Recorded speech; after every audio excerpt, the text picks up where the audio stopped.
सबसे पहले तो I am interested in order of a matrix.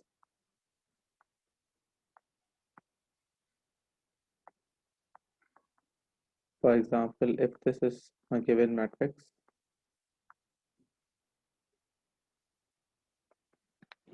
so these represents rows R1 and R2,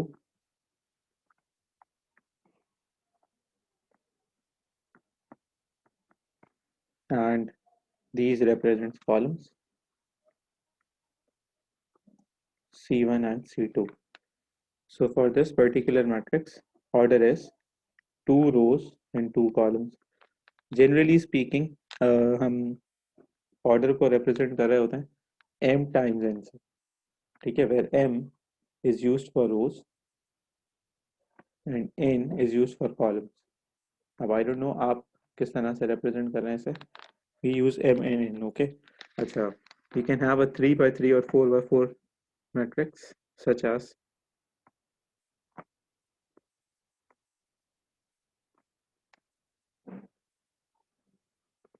somewhat like this. उसका order क्या हो जाएगा, 3 by 3 हो जाएगा, ठीक है. अच्छा, then we can have different types of matrices based on the order or based on the elements inside them. अब वो क्या क्या हो सकते हैं. First one is a row matrix. अब ये रो मैट्रिक्स क्या होगा भाई, तो row matrix is a matrix that has a single रो.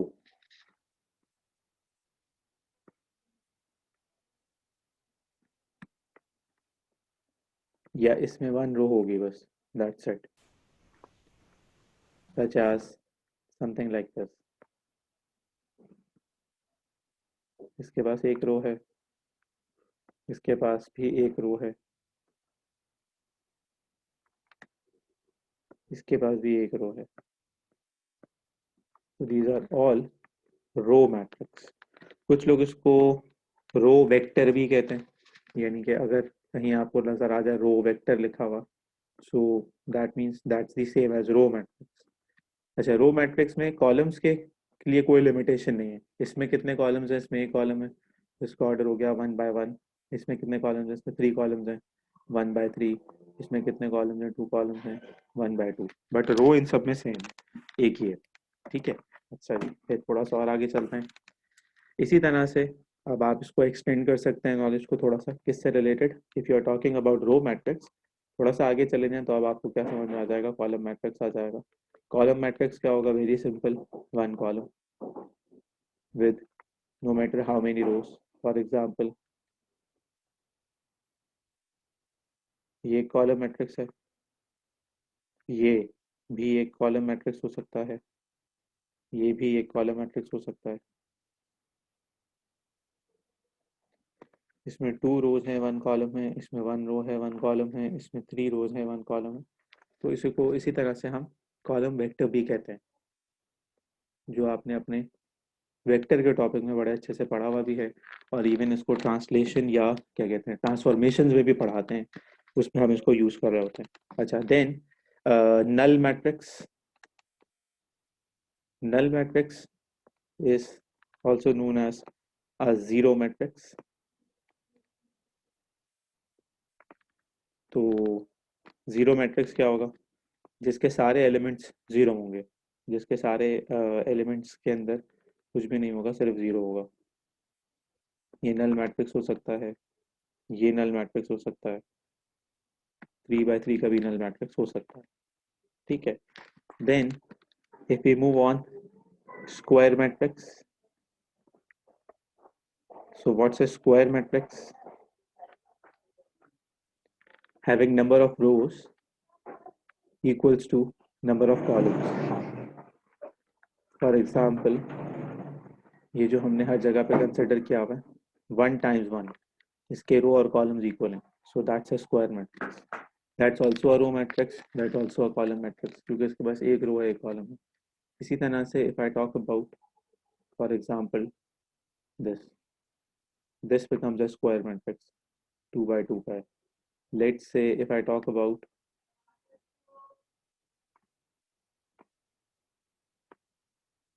तो ये भी क्या होगा, ये भी एक रो मैट्रिक्स, एक स्क्वायर मैट्रिक्स होगा, क्योंकि इसका जो नंबर ऑफ रोज है और नंबर ऑफ कॉलम्स है वो क्या है, इक्वल है।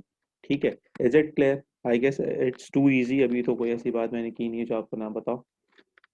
फिर आ जाते हैं, हाँ, before going to what's a diagonal matrix, हम एक मैट्रिक्स के अंदर डायगोनल की बात करते हैं।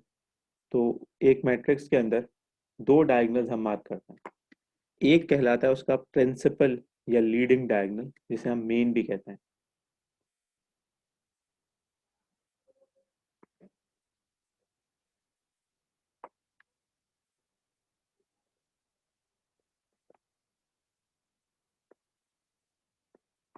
दैट मीन्स कि अगर हमारे पास फॉर एग्जांपल ये एक मैट्रिक्स था,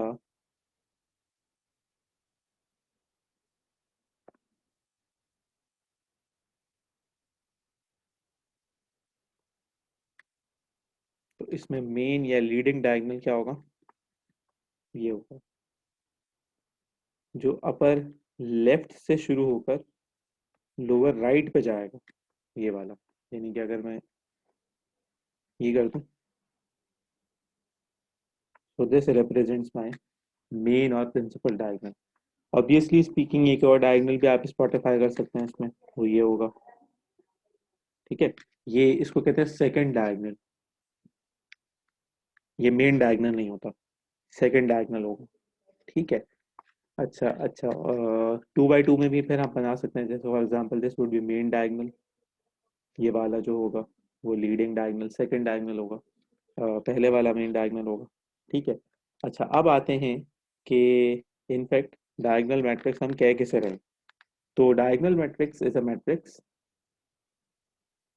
where you have only non zero diagonal elements. अब इस बात का क्या मतलब है, यानी कि एक मैट्रिक्स उठाते हैं, इसमें यहाँ रखते हैं 2 0 0, यहाँ रखते हैं 0 5 0, यहाँ रखते हैं 0 0 -3।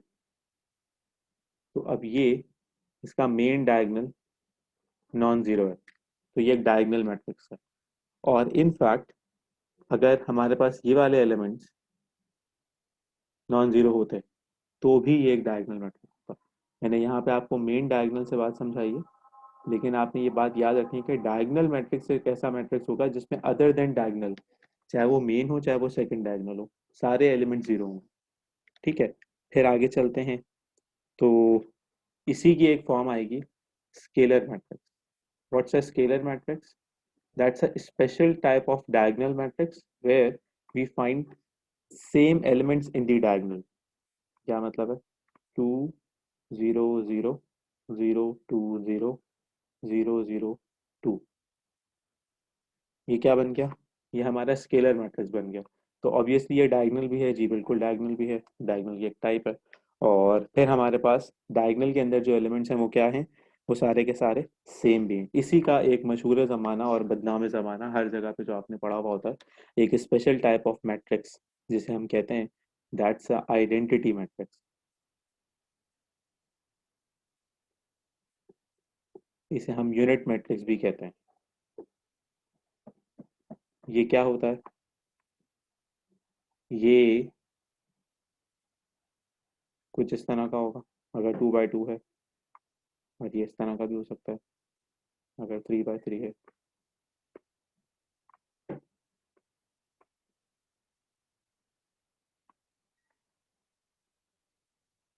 Generally, we use I to represent identity matrix. ठीक है, is it clear to everyone? Any questions so far? Any problems? Sir, diagonal matrix सिर्फ स्क्वायर मैट्रिक्स के ऊपर होगा? डायगोनल मैट्रिक्स सिर्फ स्क्वायर मैट्रिक्स हो सकता है, क्योंकि अगर आपके पास स्क्वायर मैट्रिक्स नहीं होगा तो या तो आपके पास रो मैट्रिक्स होगा या कॉलम मैट्रिक्स होगा, या आपके पास होगा रेक्टेंगुलर मैट्रिक्स। रेक्टेंगुलर मैट्रिक्स, अच्छा सवाल किया आपने, यहाँ पे मैंने दिखाया नहीं आपको। फॉर एग्जांपल रेक्टेंगुलर मैट्रिक्स के लिए हम आ जाएं एक ऐसी जगह पे जहाँ पे हमारे पास एक स्पेशल कंडीशन बन जाए। 50, 1 2 2 3 0 1। तो यहाँ पे आपके पास अब देखें, there are 3 rows and 2 columns, तो ये डेफिनेटली स्क्वायर मैट्रिक्स तो नहीं है। ठीक है, सही है।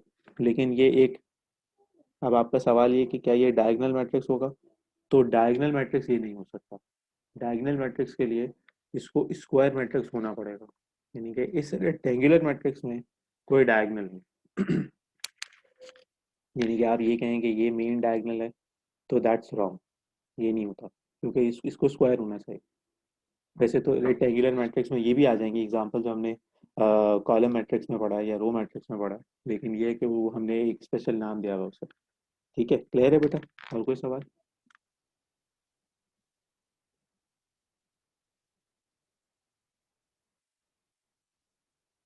नहीं, और नहीं क्लियर। अच्छा, दूसरी बात ये कि कुछ लोग होते हैं, वो ना थोड़े से क्या कहते हैं, अब मैं आपको क्या बोलूँ, थोड़े से होशियार होते हैं, वो मैट्रिक्स को लिखने का तरीका ये रखते हैं।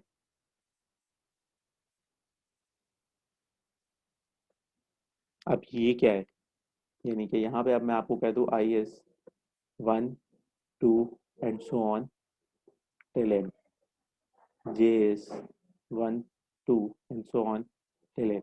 तो इस नोटेशन का मतलब है कि they are explaining us a matrix. अब वो मैट्रिक्स के एलिमेंट्स आपको नहीं बता रहे, वो मैट्रिक्स का आपको ऑर्डर बता रहे हैं। अच्छा, वो ऑर्डर क्या है?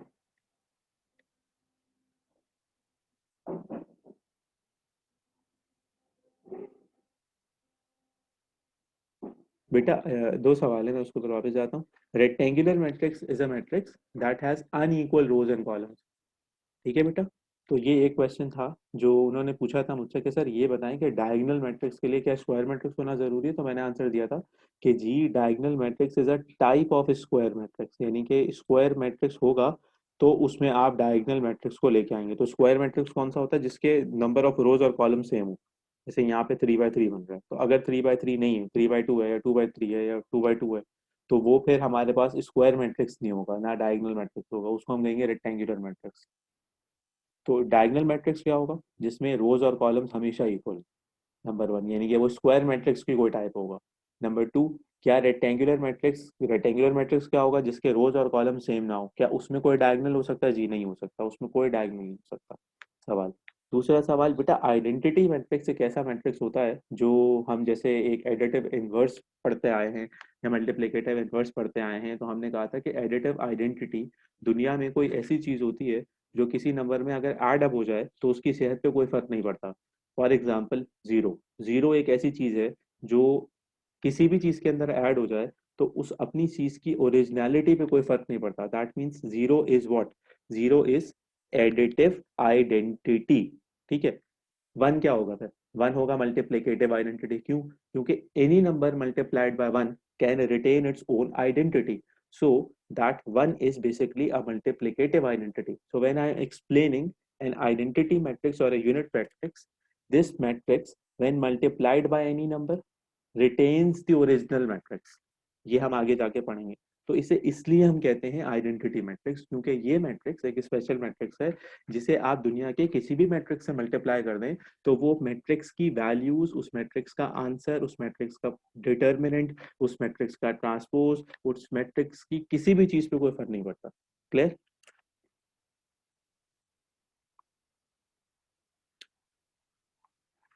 ओके, गुड हो गया जी, गुड हो गया, बहुत अच्छी बात है। ऐसी शुगल मेला लगा के रखें आप लोग। आई और जे, तो आई और जे की बात मैं कर रहा था, तो ये एक नया पैटर्न है, यानी कि कुछ राइटर्स, कुछ ऑथर्स हैं जो ऐसी होशियारियां करते हैं। फॉर एग्जांपल जो हमारे पास नस्ट के लोग हैं ना पेपर बनाते हुए, तो वो उनका तो ये प्यार होता है कि उनको मैट्रिक्स को ऐसे देना है।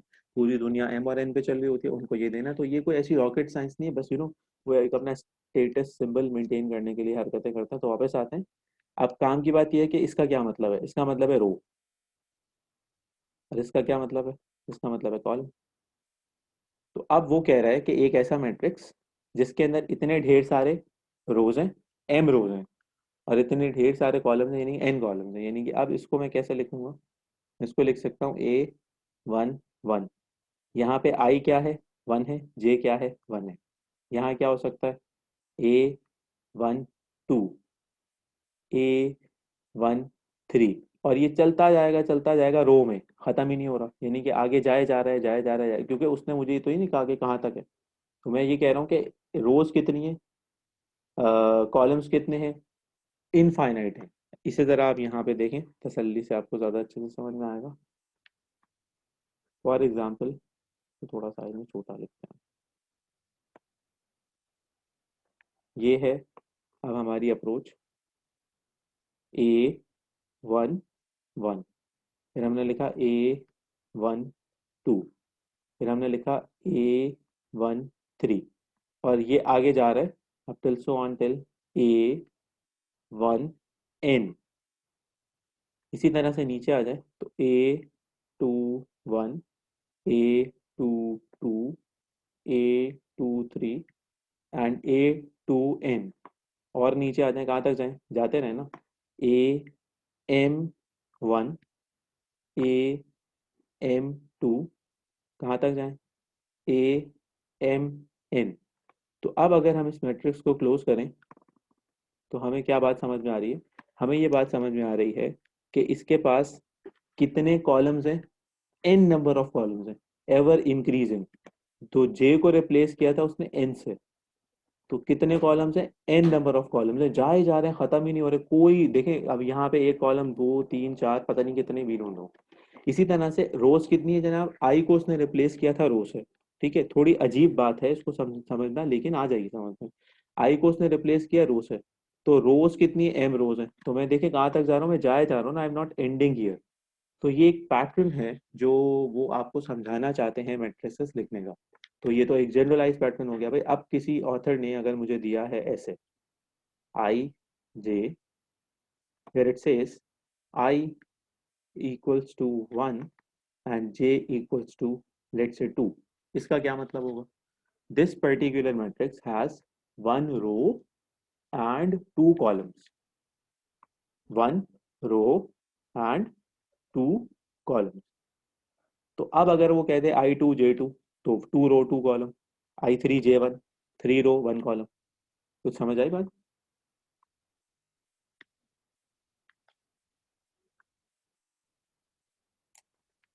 अच्छा आप लोग चैट में लिखते हैं, Sorry। कोई सवाल, किसी को कोई परेशानी, कोई बात जो किसी को समझ में ना आई हो, प्लीज।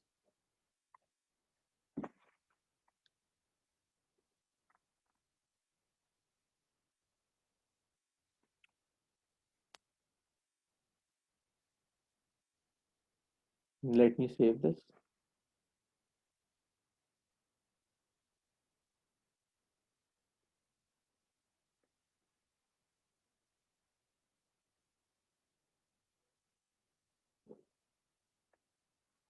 ओके, देखें आई और जे, चलें ये मैंने सेव कर लिया, I share this with you. So अगर वो कह रहा है ये कि मैट्रिक्स में ऐसे मेंबर्स हैं कुछ, ठीक है, और वो कहता है आई लेट्स से इस 1 2, या इनफैक्ट वो सिर्फ, बल्कि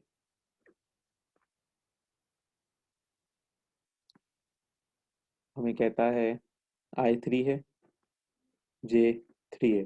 तो आई बेसिकली क्या डिनोट कर रहा है, रो, और जे बेसिकली क्या डिनोट कर रहा है, कॉलम। तो अब मैं क्या लिखूंगा, आइडेंटिफाई किया मैंने, देर are 3 rows and 3 columns, so that means I'll start up with 1 1, 1 2, 1 3, 2 1, 2 2, 2 3, 3 1, 3 2, 3 3। तो अब ये मैं मुझे कैसे समझ में आया, यानी कि इसके पीछे व्हाट्स द लॉजिक। तो लॉजिक क्या है, देखिए 3 रोज हैं इसके पास, रो 1, रो 2, रो 3। तो यहाँ पे आपको आई की वैल्यू क्या मिल रही है, 1, यहाँ पे आपको आई की वैल्यू क्या मिल रही है, 2, यहाँ पे आपको आई की वैल्यू क्या मिल रही है, 3। ठीक है, आ जाए नीचे आ जाए, यानी कि अब इसकी बात करें आप, तो this is column 1, column 2, column 3। तो यहाँ पे आपको जे की वैल्यू क्या मिल रही है, 1, यहाँ पे आपको जे की वैल्यू क्या मिल रही है, 2, यहाँ पे आपको जे की वैल्यू क्या मिल रही है, 3। Is it clear.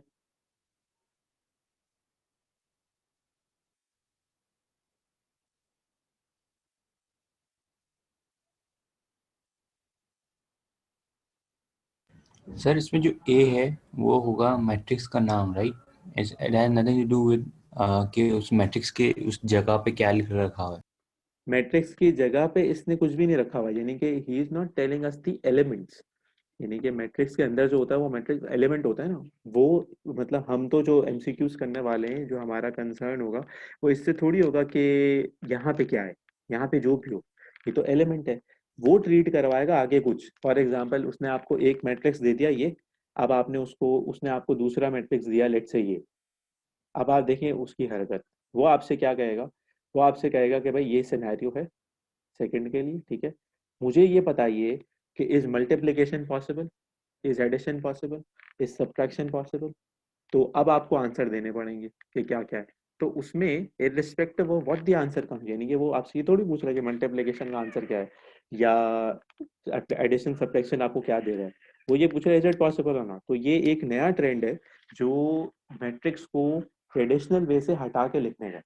बस ये समझते हैं आप। अब मुझे अगर मैं इस मैट्रिक्स को लिखूंगा तो what do I replace A with बीस, है ना। सही। तो बड़ा सिंपल है कि आप सिर्फ आई जे को देख के कंफ्यूज ना हो ना, मैं आपको बार बार ये तो कह रहा हूँ, ये क्या है, ये रो है, ये क्या है, ये कॉलम है, बस दैट्स इट। समझते हैं, कोई बात ही नहीं, कोई टेंशन ही नहीं। और ये अलग तरीके से सिर्फ नेक्स्ट के एग्जाम के लिए होता है?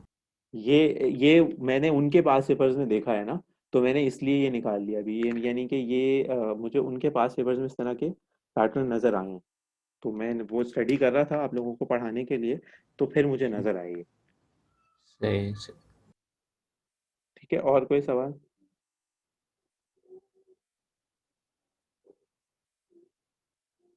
नहीं है, गुड, तो आगे चलें।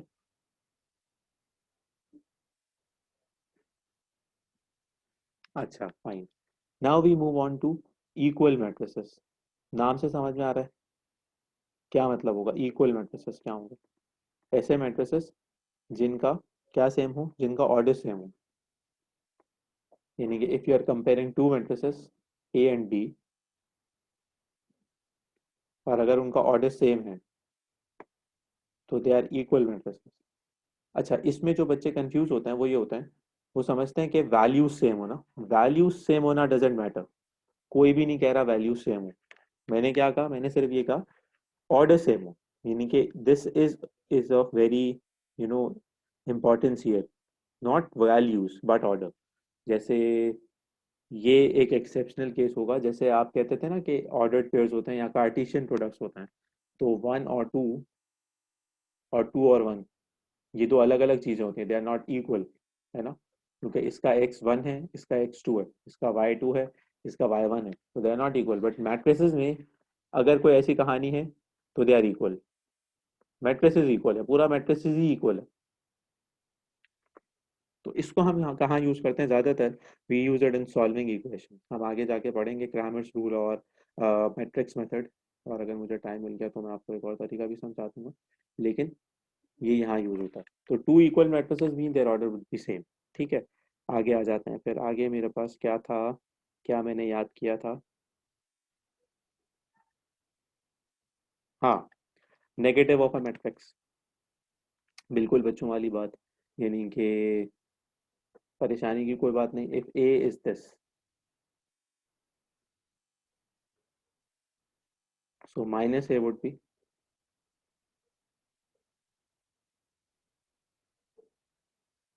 This is negative of a matrix.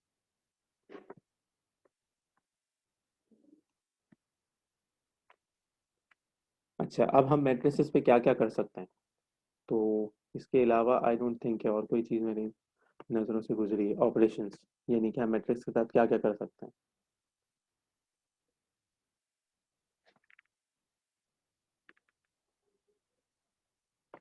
सो हम मैट्रिक्स के साथ कर सकते हैं भाइयों, एडिशन, सब्ट्रैक्शन, मल्टीप्लिकेशन।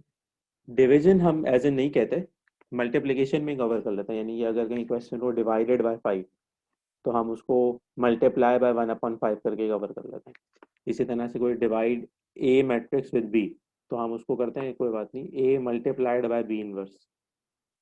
तो ये हरकतें हम कर रहे होते हैं। तो डिवीजन एज इन कोई डायरेक्ट ऑपरेशन यहाँ नहीं होता, लेकिन हम परफॉर्म कर सकते हैं indirectly using the concept of multiplication with inverse.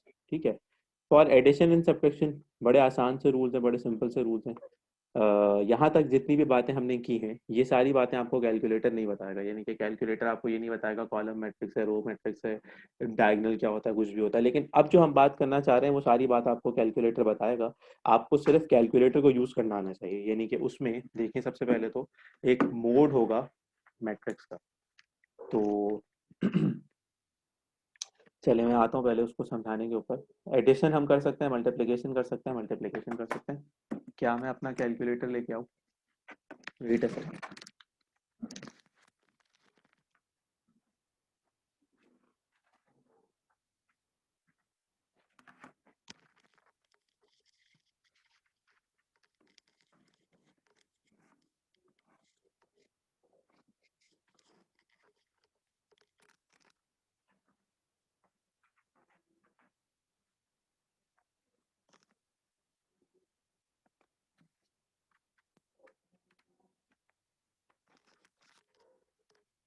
क्या आप लोगों को कैलकुलेटर से एडिशन सब्ट्रैक्शन मल्टीप्लिकेशन करना आता है?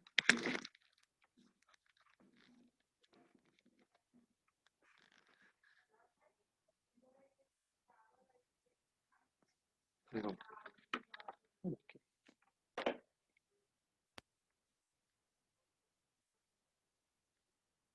तो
can you guys see my screen?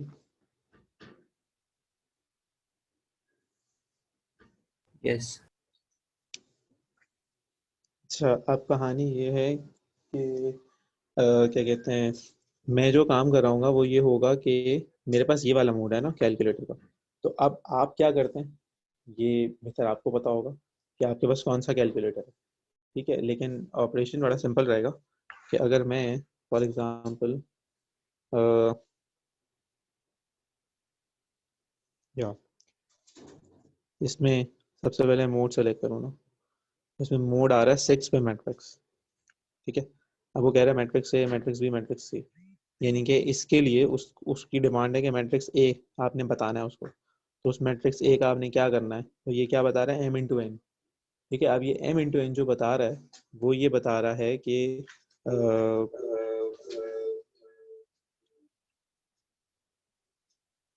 रोज और कॉलम्स हैं। तो हम फॉर एग्जांपल इसमें देते हैं इसे 1। ठीक है, तो अब इसने मुझे बताया कि मैट्रिक्स ए ये है। ठीक है, अब मैं खुद काफ़ी दिनों के बाद कर रहा हूँ, तो let's see how it goes. अब मैं क्या कर रहा हूँ, अब देखें आइडेंटिटीज मैं कैसे सब्स्टिट्यूट कर रहा हूँ, 1 equal 2 equal 3 equal 4 equal 5 equal. अब यहाँ पे मुझे रखना है -1 फॉर एग्जाम्पल, आई राइट -1। ठीक है, इसी तरह से अगर मुझे यहाँ पे रखना है 1/2, तो आई राइट 1, बल्कि हाँ सॉरी, पहले 1 फिर ये अपॉन 2। ठीक है, तो इसी तरह से मैं कोई भी आइडेंटिटी यहाँ पे रख सकता हूँ। तो ये आ गया मैट्रिक्स है, मैट्रिक्स से इनपुट हो गया। Then what do I do, अब मैं इसे क्लियर कर दूंगा इसे। Is it clear to everyone? हम्म।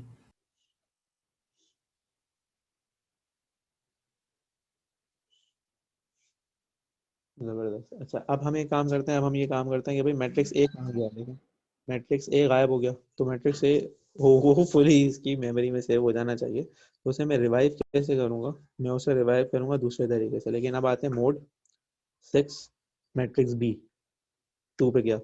अब उसके अंदर क्या है भाई, उसके अंदर है फॉर एग्जांपल 1 पे जा रहे हैं ना, हमने कोई रैंडम वैल्यू जैसी डाल दी उसके अंदर।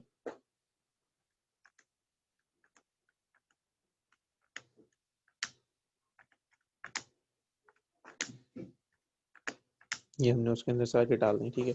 लास्ट वर्जन 0 रहने देते हैं, ठीक है। अब इसको इसी तरह, अब हमने करना क्या भाई, देखिए my calculator is working in matrix A, it says यहाँ टॉप पे MATD, मैट्रिक्स मोड में चल रहा है ये। अब मैं रिवाइव करने के लिए ये नहीं करूंगा कि मैं दोबारा मोड पे चला जाऊँ, शिफ्ट, मेरे पास देखिए एक नंबर है जिसके ऊपर लिखा हुआ है मैट्रिक्स एंड दैट्स 4, ठीक है। अब मुझे नहीं पता आपके पास जो नए वाले कैलकुलेटर उसमें कहाँ पे, तो अब ये क्या बोल रहा है, डायमेंशंस, यानी कि डायमेंशंस मीन उसके अंदर वो आपने क्या इनपुट किया था, डाटा जो इसने स्टोर किया हुआ वो कौन कौन सा डाटा है, 3 4 5, ये है मेरे 3 मैट्रिसेस। और मैंने कौन कौन से इनपुट किए थे, मैट्रिक्स ए, मैट्रिक्स बी और मैट्रिक्स सी। तो 3 matrix A plus shift matrix matrix B 4, यानी कि अब मैंने क्या किया, अब मैंने मैट्रिक्स ए लिखा पहले, शिफ्ट 4 के बाद 3 पे आया, फिर अब होना ये चाहिए आइडियली कि मैं इज इक्वल्स टू दबाऊँ तो इनको ऐड करे, और अगर मैं माइनस करूँ इसमें तो ये माइनस करे, ठीक है। अगर मैं मल्टीप्लाई करूँ तो ये मल्टीप्लाई करके मुझे आंसर दे, ये आइडियली होना चाहिए, ठीक है। तो देखते हैं क्या कहता है। अब ये कह रहा है डायमेंशन एरर, ओके। इसका मतलब है कि मैंने जो टेक्निक यूज़ की है उसमें मसला ये है कि मैंने इसका मोड पहले यूज़ किया है। तो अब मैं इसको रिवाइज करूंगा। अच्छा, मीटिंग में 1 मिनट रह गया तो स्टार्ट न्यू मीटिंग।